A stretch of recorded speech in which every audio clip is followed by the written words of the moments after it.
This episode is brought to you by TaxAct. Don't do your taxes alone. Join TaxAct's National Admin Night. Admin nights are social gatherings for getting through your to-do list. So get ready for a night of fun, finding deductions, and filing taxes with TaxAct, where you can file your federal and state return for just $49 through April 8. Let's get together and get them over with. Visit taxact.com/admin-night for details.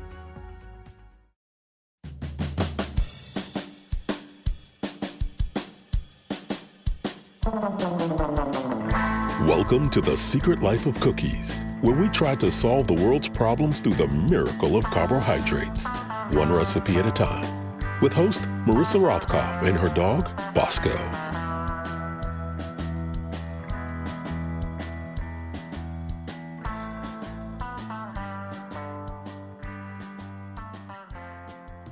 Hello, everyone, and happy holidays. This week, I have some delicious seasonal distraction as my guest is the author of the cookbook based on the Christmas movie classic Elf. So relax, roll out some cookies, pour some syrup on your pasta, and relax. But before we get there, a little bit, as I like to say, of housekeeping.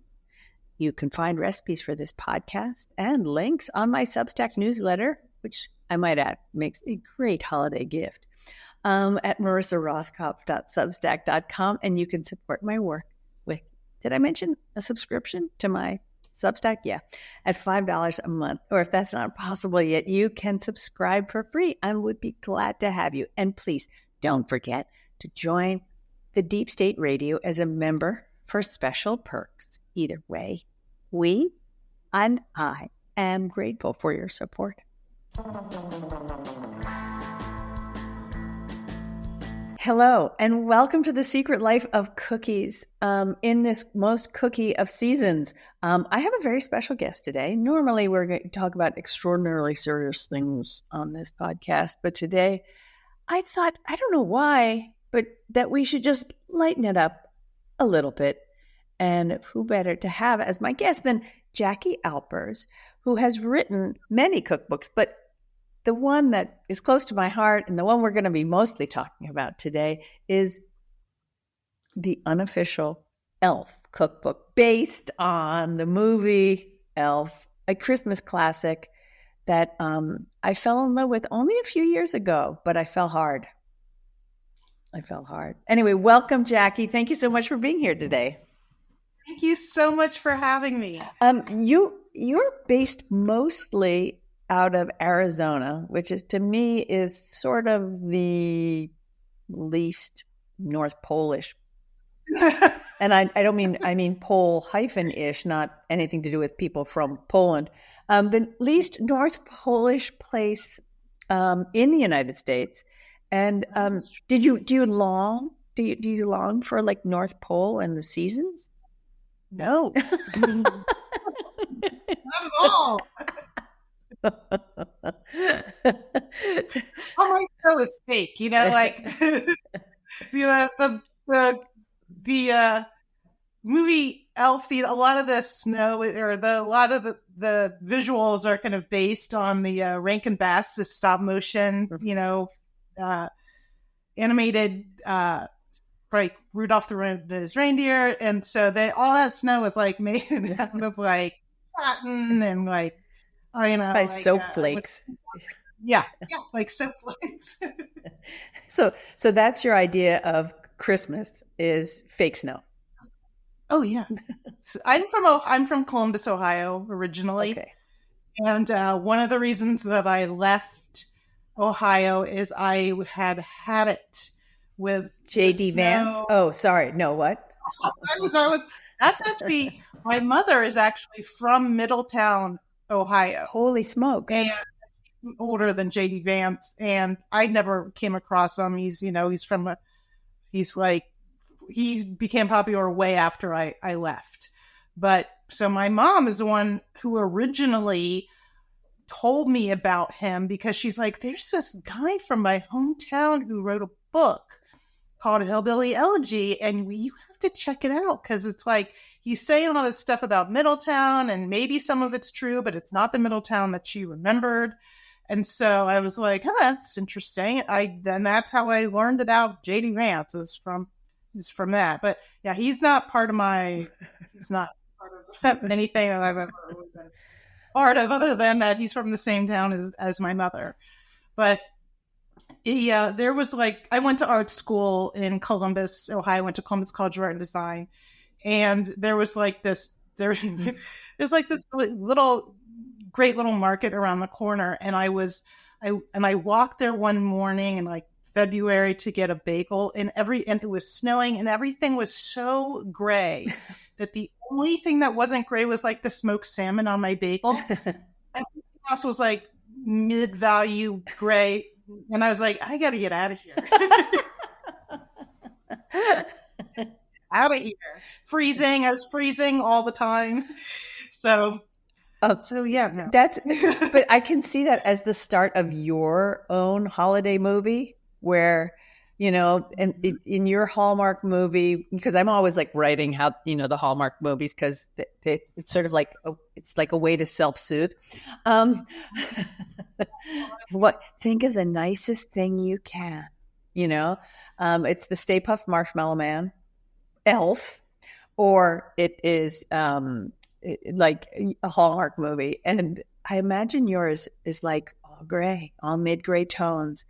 And Jackie Alpers looks down at her bagel, and the next thing we know, she screams into her car, and the bagel transitions into the bright orange sun of Arizona. I love that. And action. I love it.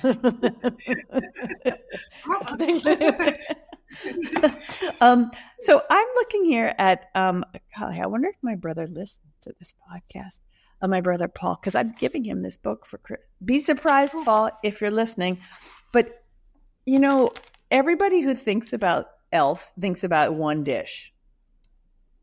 Mm-hmm. And I want to know, and would you tell us for those who have not had the pleasure, I don't know, of seeing this movie, explain to them what the dish is that everyone would make first.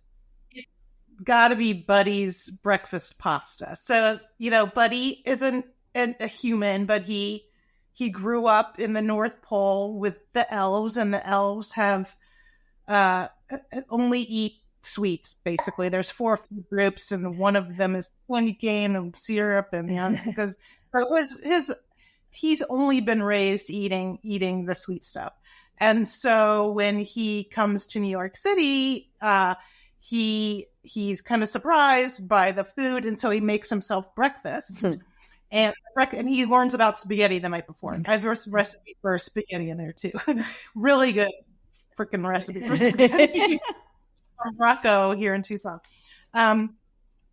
Anyway, so he next day is like, oh, spaghetti, and decides to make his own version of spaghetti, which has and I researched this because I for this book, I took screenshots of every single thing anyone was eating or food I saw in the film, and then researched them kind of meticulously to make sure that they were correct, because a lot of people have versions of this spaghetti out there that are not correct.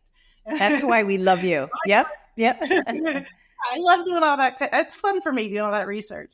And so Buddy's spaghetti has, of course, spaghetti, and then he, instead of butter, and then I think I maybe put a little bit of butter in the recipe. I can't remember off the top of my head, but he uses chocolate syrup, and he crumbles up chocolate Pop-Tarts, and he puts on little colored marshmallows, little mini marshmallows, and snow-capped candies, the little nonpareil kind of. Yep.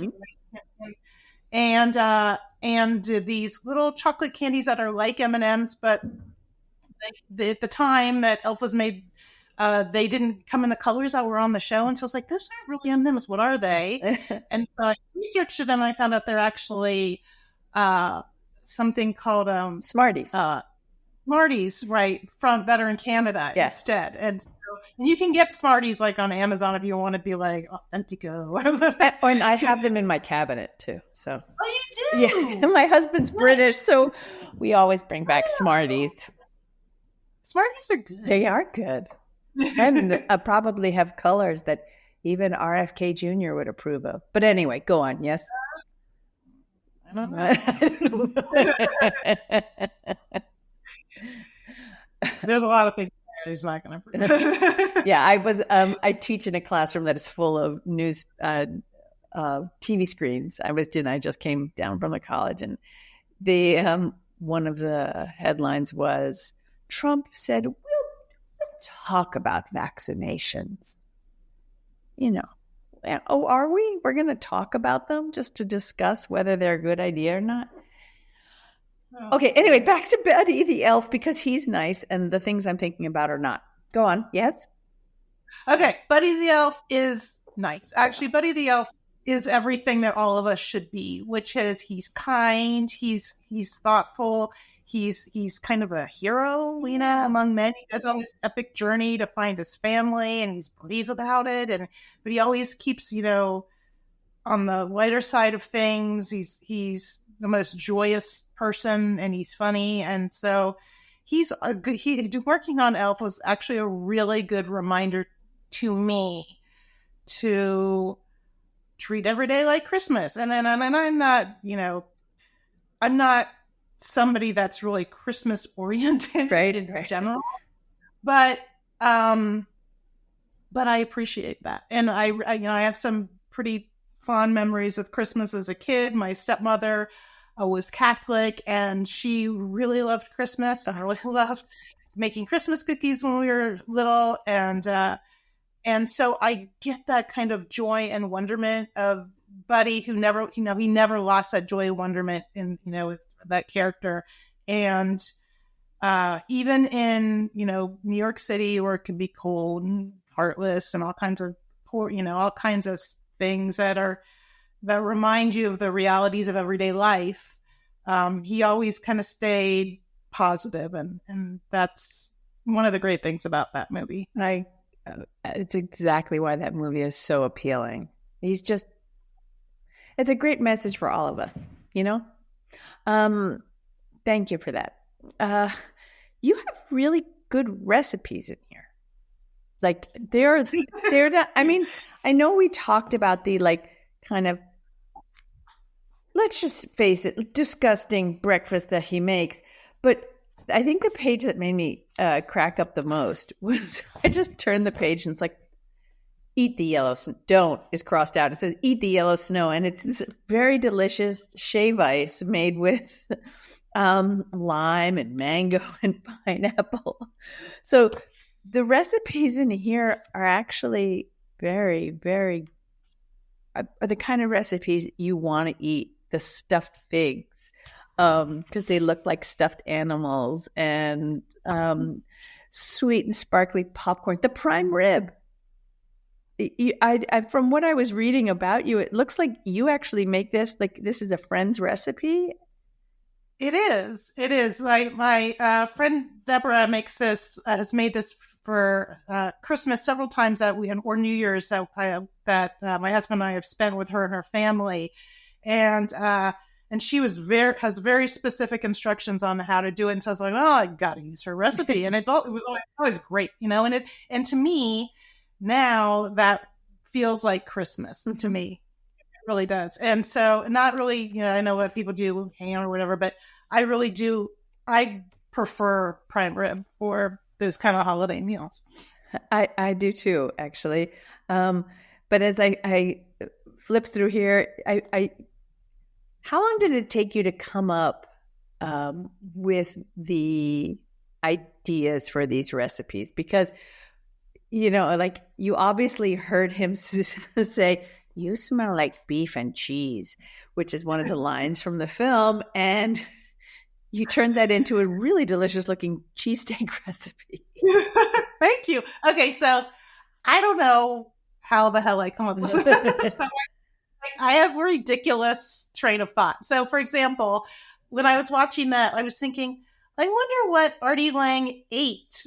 Because it was Artie Lang playing Santa in that scene. And I was like, I wonder what Artie Lang would want to be eating before that would make him smell like beef and cheese. And then I thought, you know what? It could be a cheeseburger, but in my mind, I think it's a like real cheesesteak sandwich. Yeah, and it's the kind of thing Santa shouldn't eat anyway, because a store Santa, because nobody wants to smell Santa if he reeks of cheese and mostly onions. Yeah, and it's got to have a lot of cheese, I figured. I mean, it's got to be cheese forward. And it's not John Kerry cheese. It is Cheese Whiz. I think he famously was like, I'll have Swiss or something when he was on the campaign trail and was asked, like, what kind of cheese would you like on your cheesesteak? And he was trying to be every man, and he turned into like basically like a Massachusetts elitist, and was like, I'll have the Swiss cheese, or whatever it was. Forgive me if I'm getting his cheese wrong, but it certainly wasn't the right cheese, which is Cheese Whiz, the one and only. There's also a recipe I want to try in here called the Francisco, and I like how you make sure that we understand why you have the Francisco in there, and you're like, Francisco is indeed fun to say. It is, and it's all. Well, also I was like, that was when I started doing research. Like, I wanted to do a sandwich, and I was like, is there a sandwich called the Francisco? And there wasn't, but there was, and it was like, was it from Iran? Beirut. Yeah, Beirut. Yeah. And I was like, okay, well, that's going in there. And I was like, and it's going in there, and I'm going to explain, and it's going in there as is. So I did a lot of research to be like, okay, what is this sandwich, the Francisco from Beirut? and like, why is it popular? What makes it so special? And so it's pretty much, there was like 4 or 5 different versions that I saw, people making online. And so I just kind of came up with one that seemed to be the most legit, right, and doable. It's a really good sandwich. It looks truly delicious. You have a classic cola brisket because, 2 liters. I was like, I want to do like a brisket, and I wanted to use the whole 2-liter bottle. Like, he drinks the whole 2-liter bottle. I was like, that, whatever. I wasn't sure if it was going to be brisket or not, but then I was like, some recipes, I kind of like, well, I want to make sure that the book is well-rounded, right? That it has a decent amount of beef or chicken or whatever sides and mains and blah, blah, blah. And so I knew I kind of wanted to do, I've kind of seen variations on like barbacoa, or like there's like pork recipes here in Tucson that use like, we'll use like Hi-C or like orange soda and all kinds of things like that. So there's a precedent for it. But I was like, well, so I knew that it was possible, but then I was like, I really wanted it to be, I was like going to use that whole 2-liter bottle. So I did half the bottle with the marinade and then half of it with braising. Mm-hmm. And I had no idea if it was going to be disgusting or not, because that's a lot of sugar. A lot of sugar. And, but it came out great. And then I did it, and I was like, oh, well, then I'm going to take it one step further, and I am going to bring it back locally to Sonoran cuisine. And I shredded it, and I made tacos from it as well. And those tacos were like, they're good. They're like actually good. I was like, I wouldn't have thought of it. I really stay away from those corn syrup right in general. And so, and I every now and then I'll drink like a Coca-Cola, right, but like not. So I felt kind of guilty about it, but I was like, well, no, that's what this book is about. This is about, you are going to use that entire 2-liter bottle for your brisket, and it's going to be good. Right, and it's going to be good because Buddy says it's going to be good, and Buddy's right. Yeah, and it is actually really good. Like I would say, do not shy away from it because it uses a lot of Coca-Cola if you want.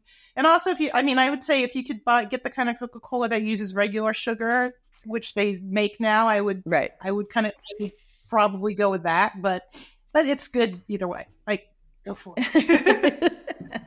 Go for it, everybody. It's a great cookbook. The Passion Fruit Spritz. I really just want to know where you got the bottle from, and no one at home knows what I'm talking about, but do you want to explain what passion fruit spritz is? Yeah.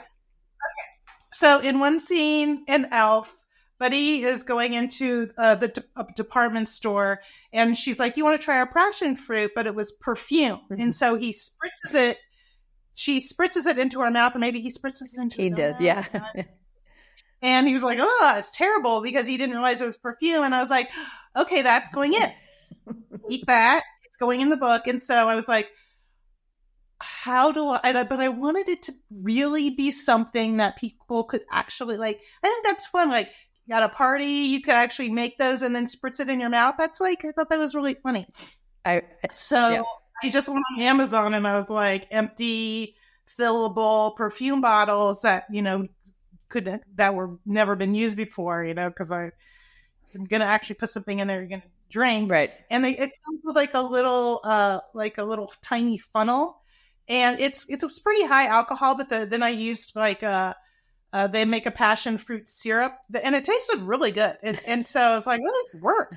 And so I just filled that up, and then I photographed it. Like, I'm a food photographer by, nature. Like, it's like my career. Yeah. First. You're an award-winning food photographer. Your food photography is gorgeous. So thank you. And so I photographed it like you're kind of a classical still life of a perfume bottle, like on a black background with a reflection on the bottom. And I have to say, I was pretty pleased with that one. Yeah. So there's things that I just think they start out ridiculous. Like some of the ideas came from my editors who were so excited about this book, and they had already had some ideas, and they're like, but keep them or leave them or blah, blah, blah. And so I was like, okay. And so I used it as a starting point to just start to brainstorm like things that I thought would be funny. And then I just kept watching the movie over and over again. And then, so it's kind of both analytical and kind of creative at the same time. So where I'm like, I think at one point my editors had said something about a narwhal fish sandwich. And I was like, no, we are not killing any narwhals here. We're not eating narwhals. No. But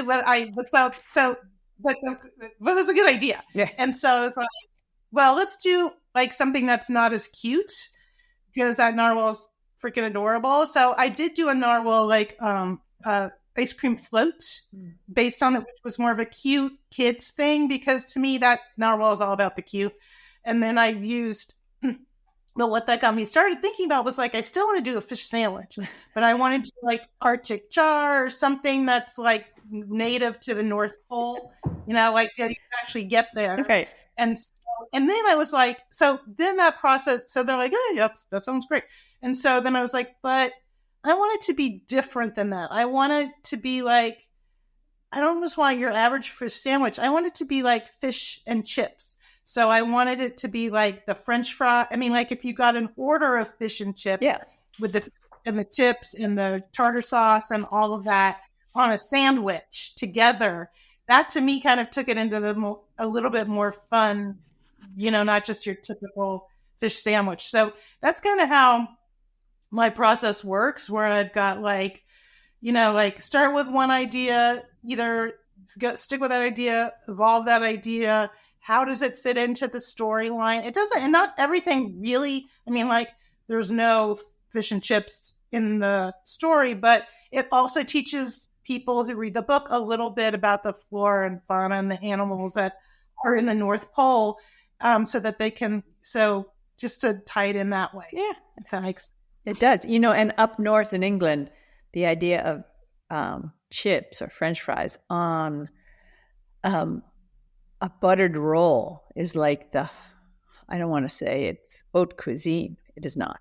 But it is like standard fare up north. It's called chip butty, Butty, except I did not know that. There you go.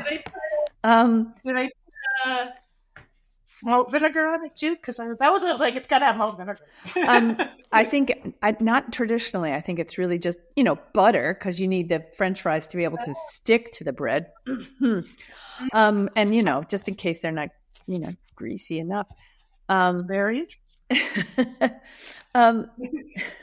I'm going to be making the chocolate sugar plums, which I think is terrific. It looks like a great recipe from Baxley's in North Carolina, I think. Yep.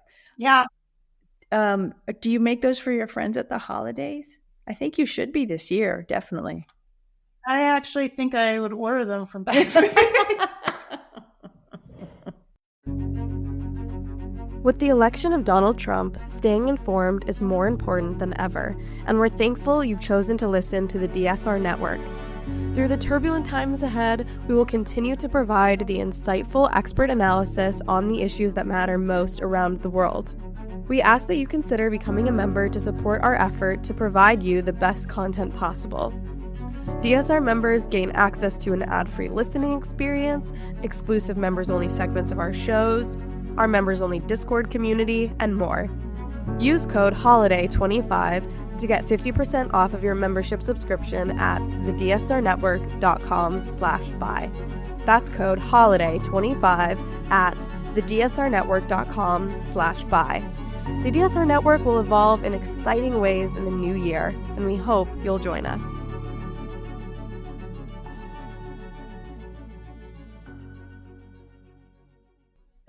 Baxley's chocolates are very good, and they've been making those sugar plums since like the 1980s. So, and there's a whole thing about sugar plums, like what are sugar plums really? Mm-hmm. They're actually not real. Then so they're not sugared plums, and they're maybe a candy from like the tasting history with Max Miller guy. Mm-hmm. He just did something about that of like what they were. But there were many times in the past where I kind of tried to research like how to make sugar plums, and I was like, didn't really come up with a definitive answer. But Baxley's Chocolates has been making their version of sugar plums, which still has the dried fruits and nuts in it, which is, I think, part of the original concept from Old England or wherever the heck they're from. And I'm assuming that it's like Oldie English, yeah. Yeah. And so I just thought we'd modernize that one just a little bit instead of like, because they were just going to end up being balls with sprinkles all over them. And I'm like, well, I want to do something a little bit more complicated, or not complicated, but a little bit more visually interesting and a little bit more just not nuts and fruits in a ball that I think a lot of people might not really enjoy. Let's cut to the chase. No one wants to eat that. These Baxley's things. I'm going to go on the website shortly after we get off the this call. But let me. You talked about sprinkles. You've also done a number of other cookbooks, including one that was all sprinkles, which is just a visual joy. And you've also done the unofficial Yellowstone cookbook, including world famous funeral potatoes. What possessed you to do a Yellowstone cookbook, and tell us about funeral potatoes? Okay. I was asked, I'd never seen Yellowstone, not one episode, when they asked me to write this book. And I was like, okay. Western, I'm Western. I mean, and then I started, and so I watched every single episode more than once, took screenshots of everything and came up with, and then watched the two prequels and included those in the book as well. Mm-hmm. And the funeral potato, I knew there was a lot of people on the internet who had kind of like making fun of the idea of the of the train station where they just kind of like chuck people over a cliff and then they're dead. And then so they're like, take them to the train station. And I was like, and then they're like making cute little trains and stuff. And I'm like, well, yeah, I think this is a little more serious. I just wanted to give it, I just wanted to have a little bit more gravitas than like, no, I mean, like, this is about people who are dead. I mean, this is murder. So, and so it's like, well, I'm going to do funeral potatoes because it's like, this is funeral stuff. And so I researched funeral potatoes, and I was like, I want it to be, again, I want to put my own spin on it, like kind of like I did with the fish sandwich. And so I was like, you know what I really want on there is, I really, really love these baked sour cream and cheddar ruffles. Oh my God. They're like one of my favorite. They're baked, so they're not that peppery, but I also like them because they're not that greasy. Like greasy potato chips are not really that great, but baked potato chips I love. And so I top the kind of traditional funeral potatoes, which are actually served at funerals. It's a casserole. It's very cheesy. It's very gooey and creamy and like very comfort food. That's kind of the whole idea is like you're at a funeral, you just want to eat gooey, creamy, potatoy stuff. Mm-hmm. And it's even better if you're going to top it with crunched up potato chips. It came out really good. Yeah, highly recommend. I don't really feel like I've eaten a meal today, like a proper one. It's just been a crazy day, and I'm thinking about those potatoes. Oh my God! Like you should make funeral potatoes and celebrate. It's icy. It's icy cold outside, so I'm just thinking warm, gooey, potatoy casserole. What do you have next up? Like, what's going to be what are you going to take down next, man? I don't know. I did a book called Taste of Tucson, which were recipes that were inspired by Sonoran cuisine and by this region. And it was kind of the same take on it. Some of the recipes are like from like classic things that people like, recipes from restaurants, and some of them are my own creations.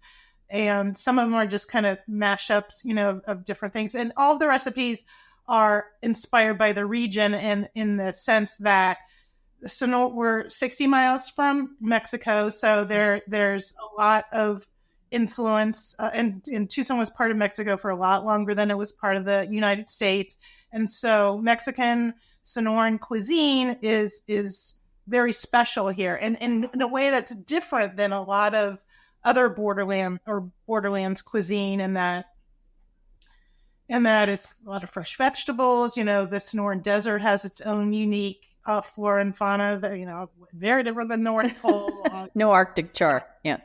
No. Well, I mean, yes. We can get stuff. People are like, seafood in the desert. I'm like, dude, have you not heard? Yes, but it's not native to the Sonoran Desert.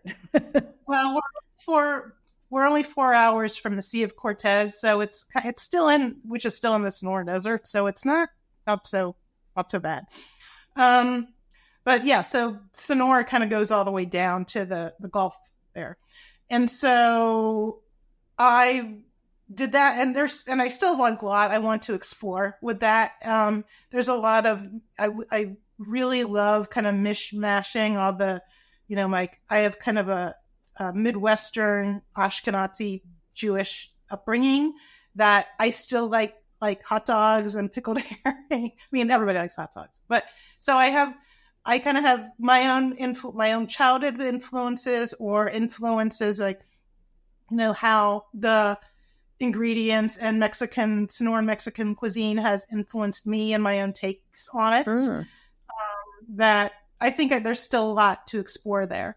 I really want to do a book that also incorporates and talks more about the influence of Chinese that came here in the 1870s when they built the railroad, or just all the different. There's so many different kinds of people in Tucson, and they all kind of bring the really unique history to this town and their own interpretation of the food. And there's, in a way that I've never seen anywhere else. It's like New York, for example, big city, but it's so diverse. There's so many different kinds of things. Even Phoenix is so diverse with so many different kinds of cuisine, where Tucson is really special in that there are so many people who are just inspired by everything that makes up Sonoran style cuisine, that it's becoming its own thing. So I want to write that's a long way of saying I want to do another Sonoran inspired book. But the issue is that a lot of people like most of the big publishing companies are back east, and they really don't understand, what makes this regional cuisine unique, or like why I would be inspired by it, or like, I don't know. I think it's just they don't really get it. And so So I haven't really been able to do that yet. So I'm looking for that. I'm like, hello, anyone listening? I really would like another home. Yeah. But, but I also really enjoy doing these media tie-in books because, and I didn't know, like when they asked me to do Yellowstone, I didn't realize how fun it is to make fan art, because that's kind of what it became. It's not like I don't work on that show. It's not the official whatever book. It's just somebody who has watched the show and it's just like people, when you watch The Simpsons, you have like all these little Simpsons quotes for forever people had, or any show where everybody like knows all the like health. Everybody has the same reference points of they know all the funny lines and it makes them happy to like quote it. That's really fun. It's really fun to make a book that is just about being able to like be a fan and like make jokes and have it be funny and have it just be a tribute kind of thing, as opposed to some of these like I said, the official books where it's like they're very serious about their show and everything. The canon. I know. Yes. Yeah, exactly. Well, the universe, like even like the Yellowstone universe. It's like like if it was Star Trek, which I'm like, I love Star Trek, and I like know a lot about the Star Trek universe, and I think I would be like, that's not right. You're not speaking Klingon correctly. Not how they parse tenses. Exactly. But so I do try and get stuff right,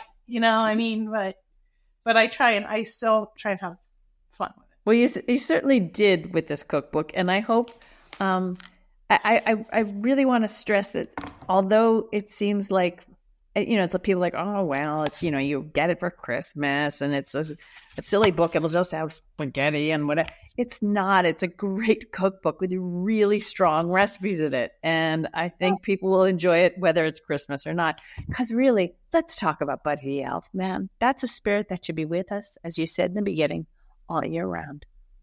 Yes, that is really. I mean, I didn't think if anybody was going to really start paying attention to the cookbook until it became Christmas, and then they were like, and then Buddy the Elf. But I hope that once they see it, they will really embrace the spirit of the book, which is to treat every day like Christmas. I wanted these to be recipes that could be for any time of the year, but still a reminder to embrace that Christmas spirit.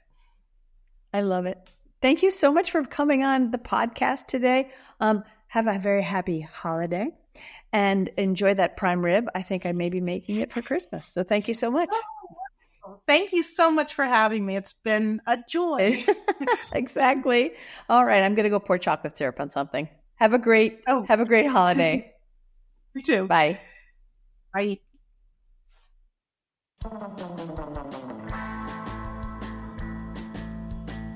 You can find the Unofficial Elf Cookbook wherever fine cookbooks are sold. And please give me a follow at marissarothkopf.substack.com.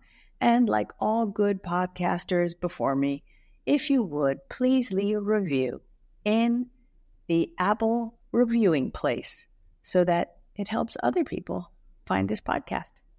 Thank you so much and have a great week.